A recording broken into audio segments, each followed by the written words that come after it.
Jenna Ortega is facing some backlash. During an appearance on Dax Shepard's hit podcast, Armchair Expert, the Wednesday star admitted that she would change scripts of the Netflix series without telling writers. I don't think I've ever had to put my foot down on a set in a way that I had to on Wednesday because it's so easy to fall into that category, especially with this type of show. Everything that she does, everything that I had to play, did not make sense for her character at all. Her being in a love triangle made no sense. The 20-year-old went on to share an example of when she completely changed up a script. There's a line about like a dress that she has to wear for a school dance, and she said, "Oh my God, I love it. Oh, I can't believe I said that. I literally hate myself." And I had to go, no. There's no way. There was times on that set where I even became almost unprofessional in a sense where I just started changing lines. The script supervisor thought that like I was going with something, and then I would have to sit down with the writers and they would be like, "Wait, what happened to the scene?" And I would have to go through and explain why I couldn't do certain things. I grew very, very protective of her.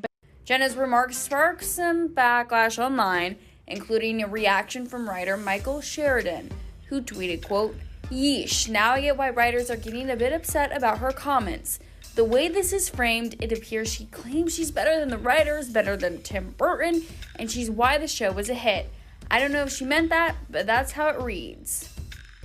Meanwhile, the co-creator of the act, Michelle Dean, applauded Jenna for her honesty, tweeting, quote, "Well, another dynamic going on here is that she's a teenage girl being instructed by male writers and male directors about how a teenage girl might behave."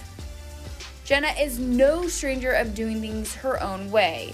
She recently told Access Hollywood that she did her own stunts on Scream 6 despite being told not to. I try to do as much of my stunts as possible, and I think you're the same way. Yeah. I think that there was one take where they wouldn't let me. I'm hanging from something, and the directors didn't want to let me do it, and I stood there at the monitor like this, just staring at them until like they would let me go out and do it, and then I got to do it for the next couple of days. But I feel it was nice because there wasn't too many chase sequences in the last one, and I feel like there's more of those now, and I think that that's always the most exciting part about shooting a horror film is because so many things can happen. So many things can often go wrong when you're doing something like that. So it's kind of the go with the flow and improv of it all where you kind of are always discovering something new.